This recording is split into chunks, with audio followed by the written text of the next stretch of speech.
Chérif Mohamed Abdallah, un nom, une personnalité.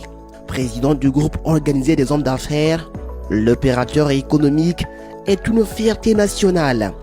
Défenseur des droits, appui des agriculteurs, homme de confiance des ONG, Chérif Mohamed Abdallah est également un champion dans l'éducation. À la tête de son organisation, il a 17 ans. Le charismatique président initie plusieurs formations à l'endroit de la jeunesse.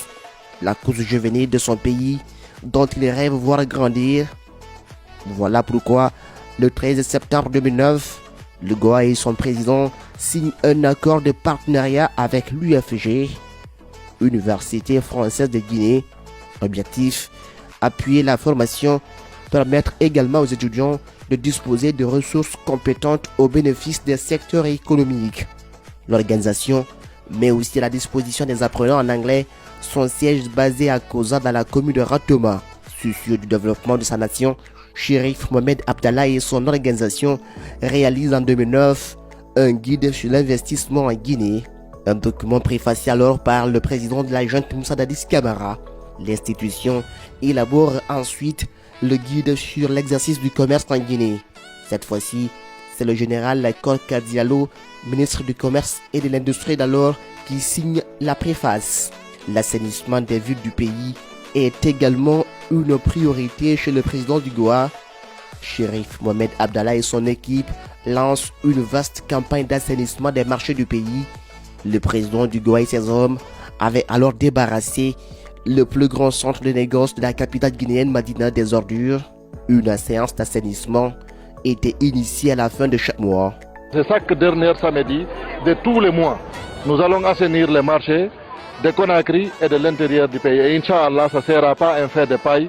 On va continuer les activités parce que nous avons vu que tout le monde est intéressé, hommes comme femmes. Tous les marchés de Conakry ont pu être assainis. L'opération s'est poursuivie dans l'arrière-pays. De nombreuses villes ont bénéficié du coup de balai du Goa et de son président, notamment Zéré Koré, l'abbé Kamsar et tant d'autres.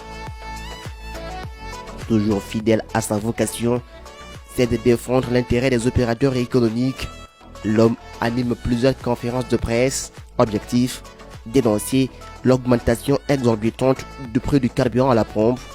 Et des conseils, il ne manque pas auprès des opérateurs économiques. Grâce à la richesse de son carnet d'adresses, le patron du Goa signe plusieurs protocoles d'accord. En 2016, alors que la Guinée venait d'éradiquer la maladie à virus Ebola, le premier responsable du Goa entreprend plusieurs missions à l'international, avec des accords signés avec certains opérateurs occidentaux. Parmi ces nombreux voyages, on souligne avec S majuscule sa désignation en 2019 comme représentant de la grande société de certification internationale dont le siège social est à Londres. Aussi, des tournées en Moyen-Orient et en Europe, des contacts notamment avec BTN, société d'ingénierie, d'études et de consulting évoluée en France, Ukraine ou encore la Grande-Bretagne.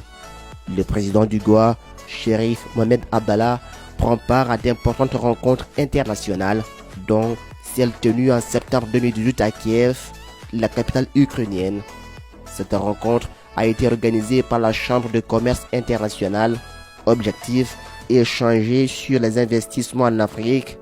Le but pour Chérif Mohamed Abdallah, être une nouvelle fois utile au monde économique et à sa Guinée. Un bel exemple à suivre.